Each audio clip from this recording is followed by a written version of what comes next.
उर्वशी, पहला सर्ग।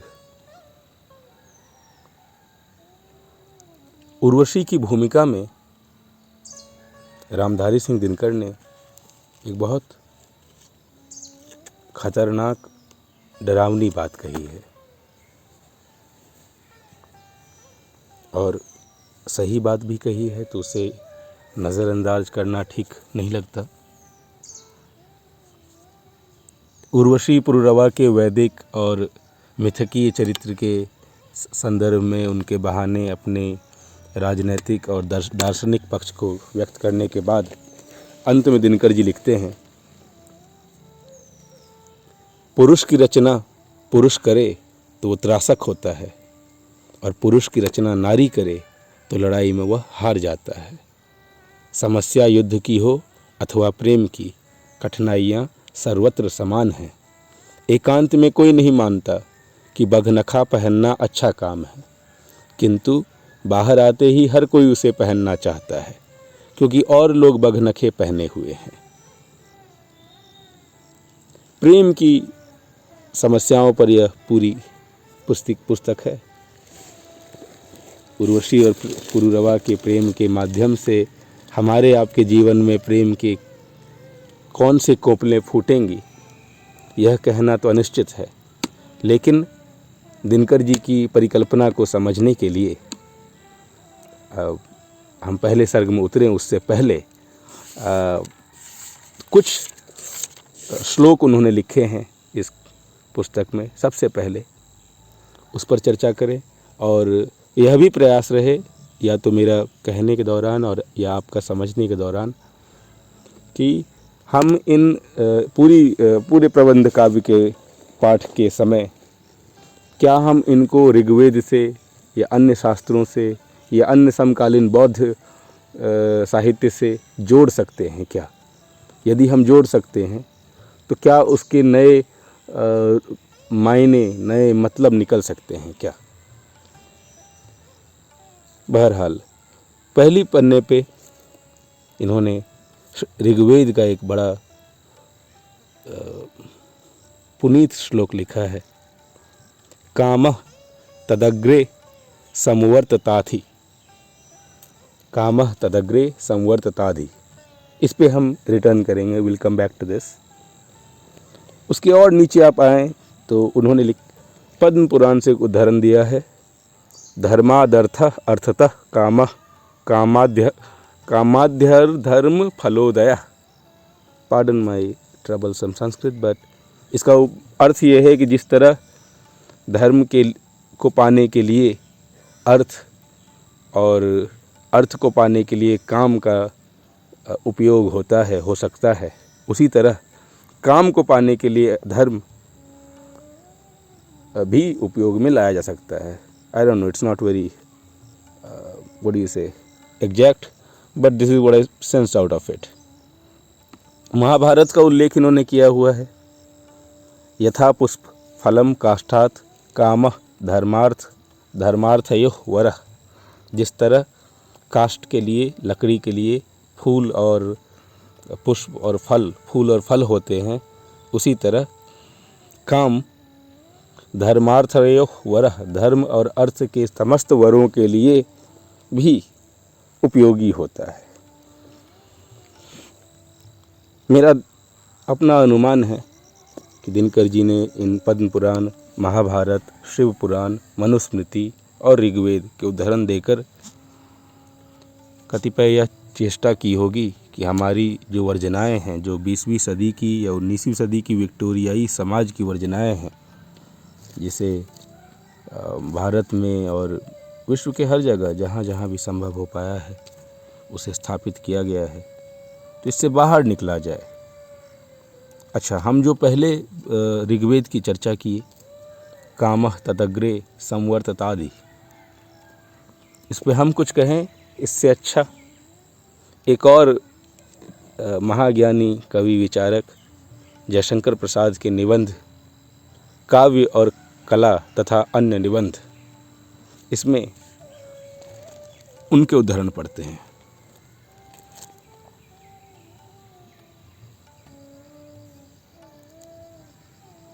कुछ लोगों का कहना है कि मेसोपोटामिया या बाइबल के बाल ईस्टर प्रभृति देवताओं के मंदिर में रहने वाली देवदासियां ही धार्मिक प्रेम का उद्गम है और वहीं से धर्म और प्रेम ईसाई धर्म के द्वारा भारतवर्ष के वैष्णव धर्म को मिला।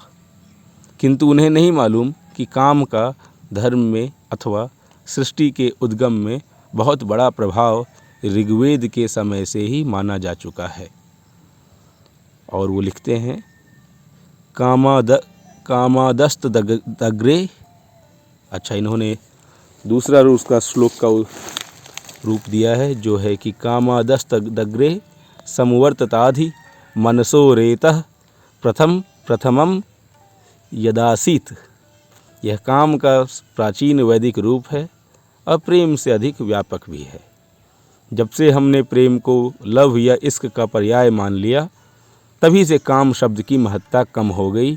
संभवतः विवेकवादियों की आदर्श भावना के कारण इस शब्द में केवल स्त्री पुरुष संबंध का अर्थ ही भान होने लगा, लेकिन काम में जिस व्यापक भावना का समावेश है वह सब भावों को आवृत कर लेती है। इसी वैदिक काम की आगम शास्त्रों में कामुकता के रूप में उपासना भारत में विकसित हुई थी।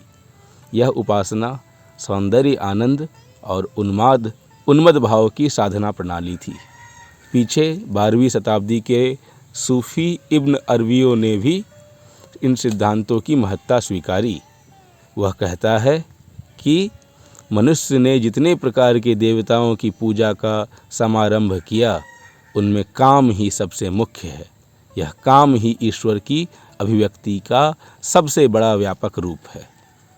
जिसमें जयशंकर प्रसाद ने इसको सपोर्ट करने के लिए अंग्रेजी का भी उदाहरण दिया है मोहम्मद जियाउद्दीन की, जो कि विश्व भारती में छपा है। What does mister Ziauddin say? He says of the gods man has conceived and worshipped. Ibn Arabi is of the opinion that desire is the greatest and most vital. It is the greatest of the universal forms of his self-expression. तो इस premise के साथ दिनकर ने उर्वशी की रचना की। काम को उसके वैचारिक और राजनैतिक वर्जनाओं से मुक्त करके मनुष्य को एक ऊर्जा का संचार, एक निर्झर, आप समझ सकते हैं। मैं सोचता था जब मैं इस विषय पर, उर्वशी पर, कि काम को व्यापक स्तर पे समझना या काम को एक व्यापक स्तर पे समझकर लोगों से उर्वशी के बारे में बात करना पर्याप्त है। किंतु वैसा करके मैंने बहुत समय नुकसान किया और लोगों को भी भ्रमित किया, क्योंकि आवश्यक तो यह था, ज़रूरी तो यह था कि मैं काम को उसी अर्थ में लेकर उनसे बात करता जिस अर्थ में वे समझते हैं। वे यानी हम, मतलब वे नहीं, हम भी वही समझते हैं। हम में भी कोई विशेष भिन्नता नहीं है। और वह है कामुकता, वह है सेक्सुअलिटी।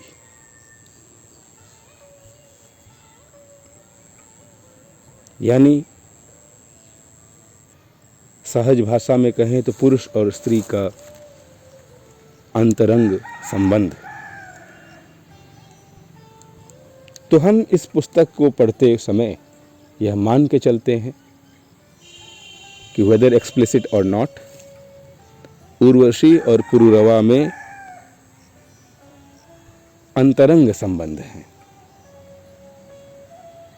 इसके दो कारण हैं यह मानने के।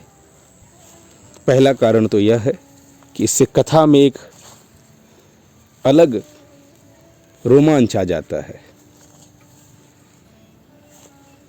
वर्जनाओं की सबसे विशेष बात यह है कि आप जिस चीज़ से प्रतिबंध करें वह चीज़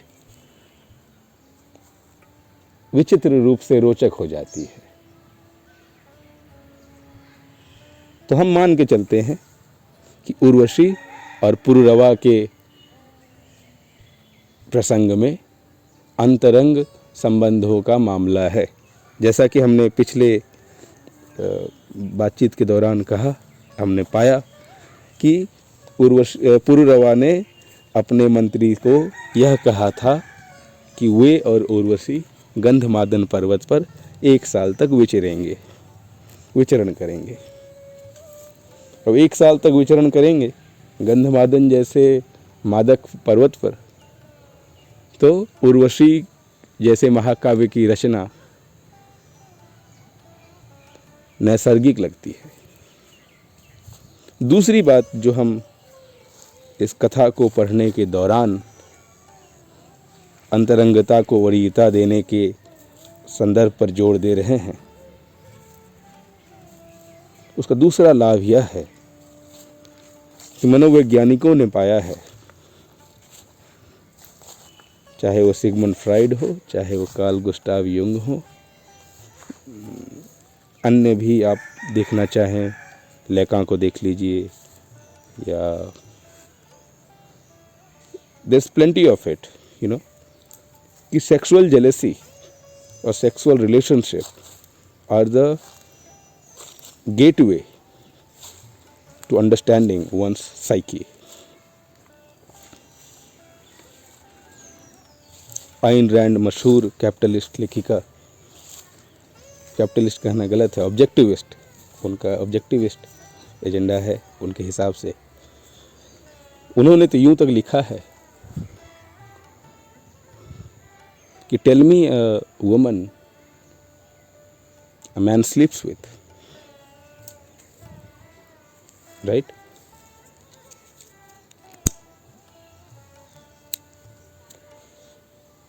tell me a woman a man sleeps with and I will tell you his entire philosophy. ये उन्होंने लिखा है एटलस श्रग्ड में।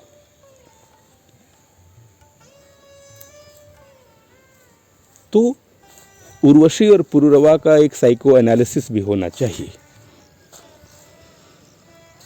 हमारे पठन के दौरान, और वस्तुतः वो उनका साइको एनालिसिस नहीं है, हमारा साइको एनालिसिस है, लेकिन for the sake of convenience किसी को तो पॉजिटिव मानेंगे।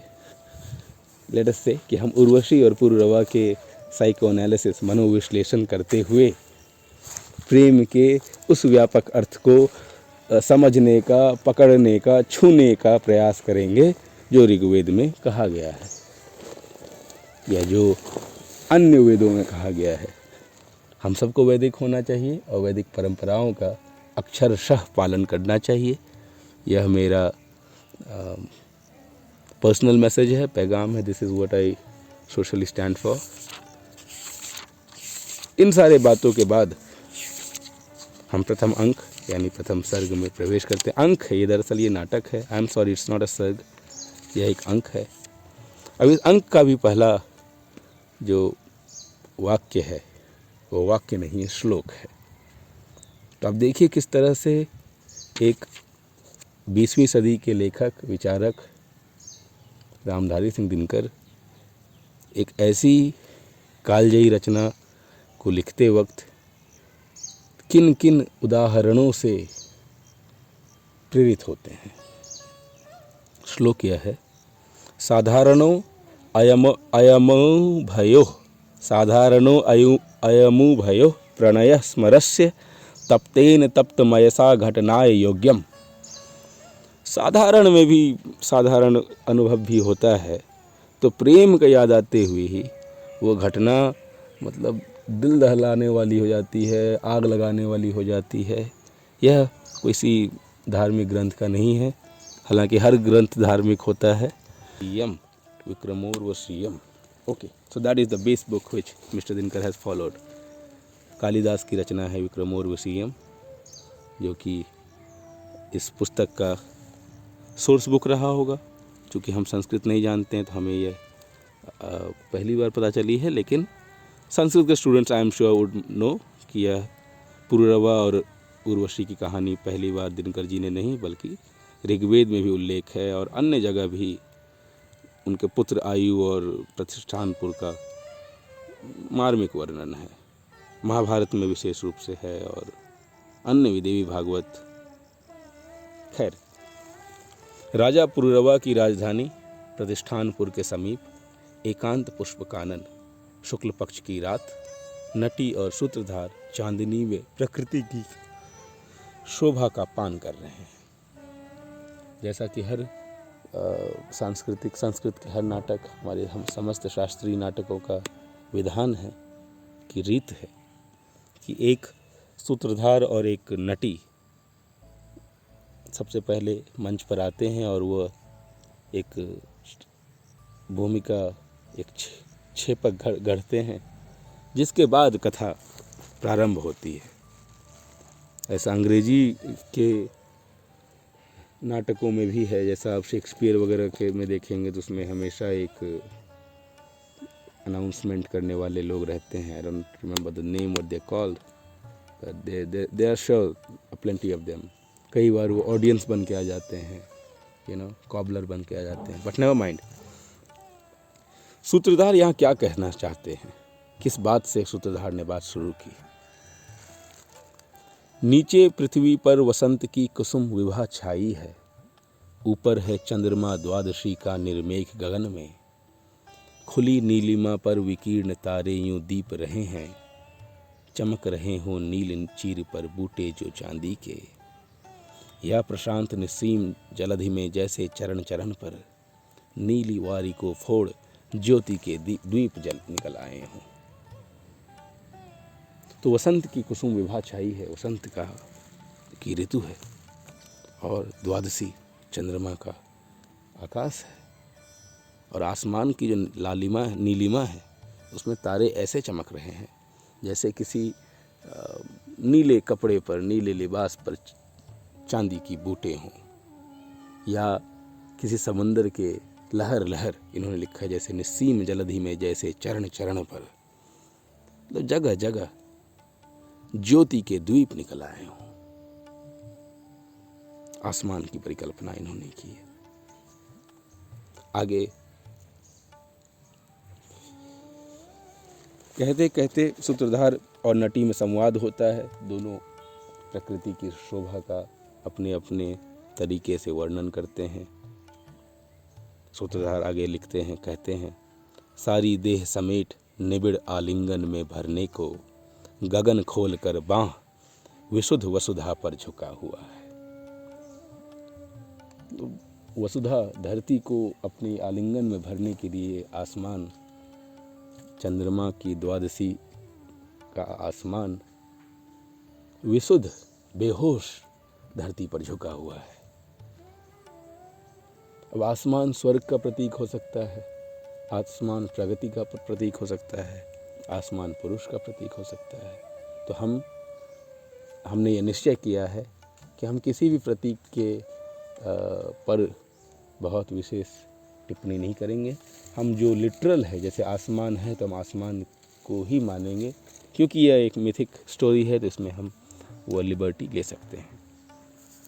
बहरहाल आगे लिखते लिखते इसी बारे में विषय पर बात करते हुए ये लोग काफ़ी लंबी लंबी वर्णन करते हैं, नटी और सूत्रधार दोनों। शांति शांति सब ओर किंतु यह कणन कणन स्वप्न कैसा, अतल व्योम उर में ये कैसे नूपुर झलक रहे हैं, उगी कौन सी विभा इंदु की किरणें लगी लजाने, ज्योत्सना पर यह कर कौन अपर ज्योत्सना छाई जाती है। नटी और सूत्रधार के इस प्रकृति वर्णन के बाद हम आगे पढ़ते पढ़ते देखते हैं कि सूत्रधार को कुछ लड़कियां, महिलाएं, सुंदर महिलाएं दिखती हैं।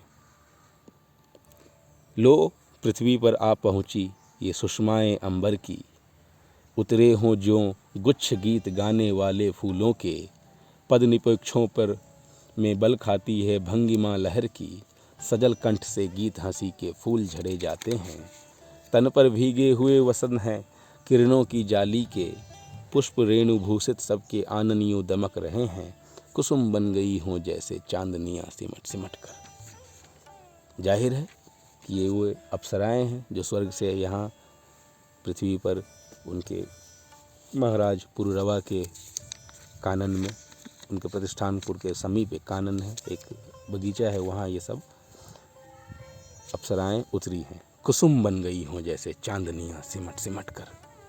कितना सुंदर, कितना मासूम वर्णन है सुंदर लड़कियों का। मुझे हमेशा लगता है कि यदि हम साहित्य पढ़ें तो कम से कम महिलाओं का सम्मान करना विशेष रूप से हमारा गोल बन सकता है। अभी तो कंसेंसस भी नहीं है, लेकिन गोल बनाने की हमारी चेष्टा होनी चाहिए। फूलों की सखियां हैं ये या विधु की प्रेयसियां हैं। नटी नहीं मानती कि वो सुंदर लड़कियां हैं। जाहिर बात है कि नटी को सूत्रधार की हरकतों का, उसके स्थापित छवि का भान है। वो जानता है कि वो हर स्त्री को बहुत विशेष बनाकर प्रस्तुत करता है। तो कहती है कि ये फूलों की सखियां हैं ये या विधु की प्रेयसियां हैं।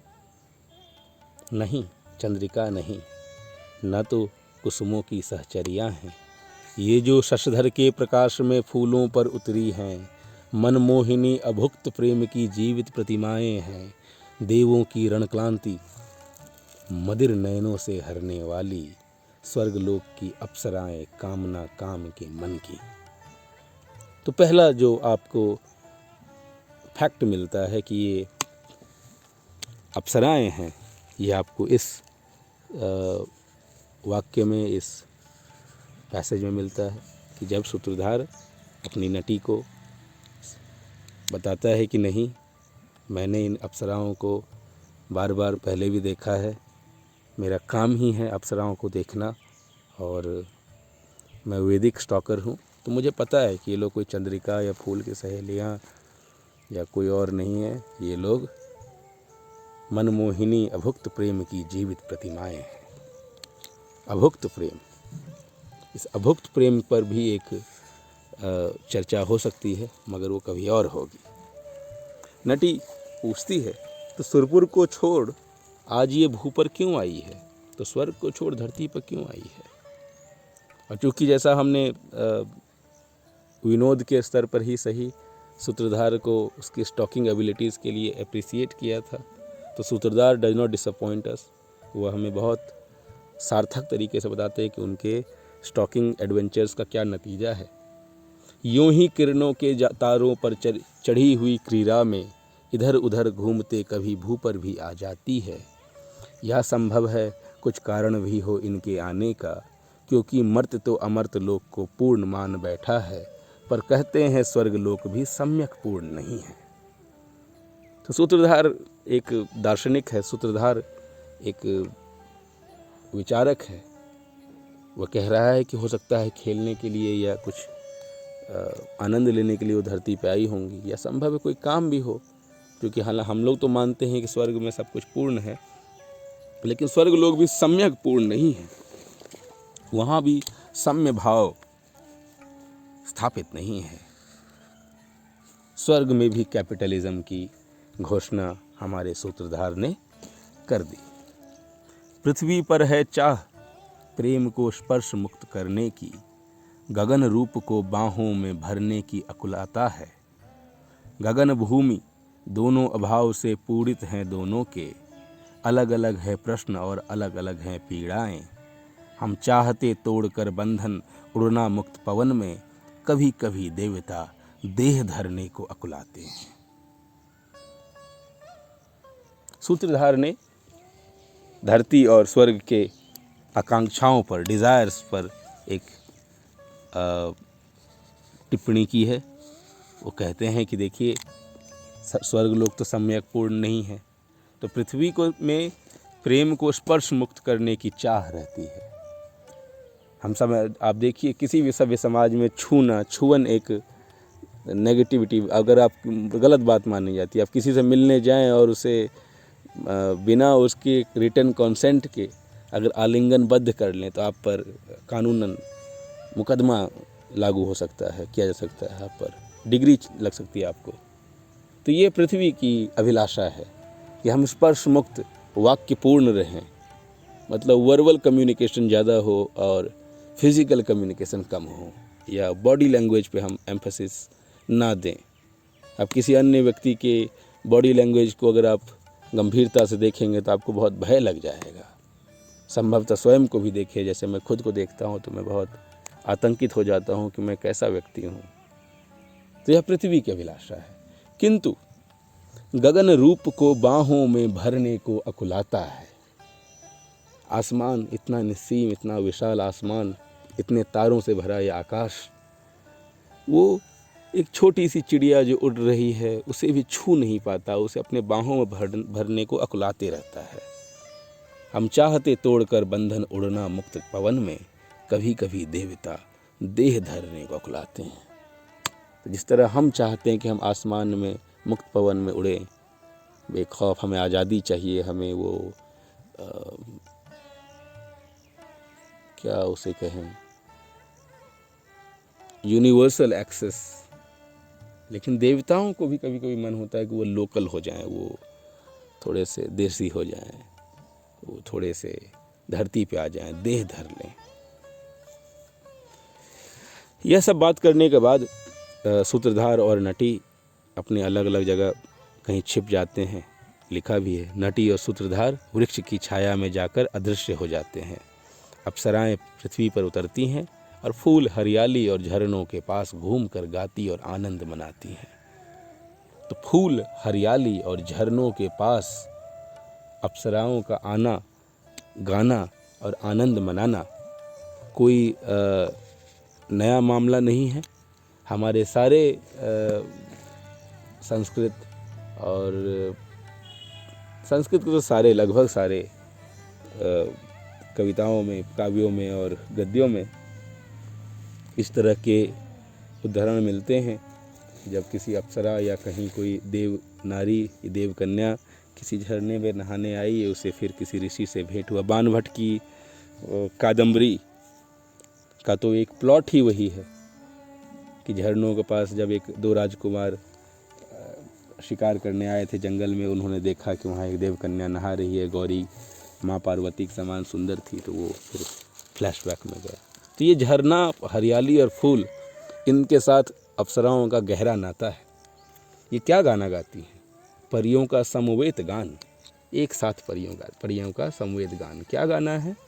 फूलों की नाव बहावरी, यह रात रुपहली आई, फूटी सुधा सलिल की धारा, डूबा नभ का कूल किनारा, सजल चांदनी की सुमंद लहरों में तैर नहावरी, यह रात रुपहली आई। मही सुप्त निश्चेत गगन है, आलिंगन में मौन मगन है, ऐसे में नभ से अशंक अवनी को पर आओ आओरी। ओके, इफ यू से मुदित चांद की अलकें चूमो, तारों की गलियों में घूमो, झूलो गगन हिंडोरों पर, किरणों के तार बढ़ाओ रे, यह रात रुपहली आई। अब इसके बाद आपको अन्य किरदार, अन्य अप्सराओं के नाम भी आपको आ जाते हैं। सहजन्या का अपना एक गीत है, इसी तरह रंभा का अपना एक गीत है, मतलब एक एक अंतरा। मेनका का अपना है, मेनका का सुनते हैं हम। मेनका ने महाभारत में बहुत महत्वपूर्ण किरदार निभाया था। आज शाम से ही हम तो भीतर से हरी हरी हैं, लगता है आकंठ गीत के जल से भरी भरी हैं, जी करता है फूलों को प्राणों का गीत सुनाए। वाह मेनका। इसी तरह के गीत गाते गाते गाते अंत में जब ये गीत खत्म हो जाते हैं तो मेनका पूछती है कि कौन भेद है, क्या अंतर है धरती और गगन में। उठता है यह प्रश्न कभी रंभे तेरे भी मन में। तो Menaka is actually a curious apsara. वो बहुत प्रैग्मेटिक एनालिटिकल क्वेश्चन पूछती है कि क्या भेद, क्या अंतर है धरती और गगन में। Rambha, do you even ponder about that? And Rambha is a good companion. वो उनका प्लेटोनिक संवाद Socratic dialogue, I don't know what it is, उसमें वो पार्टिसिपेट करते हुए कहती हैं, प्रश्न उठे या नहीं किंतु प्रत्यक्ष एक अंतर है, मर्त्यलोक मरने वाला है पर सुरलोक अमर है, अमिट स्निग्ध निर्धूम शिखासी देवों की काया है, मर्त्यलोक की सुंदरता तो क्षण भर की माया है।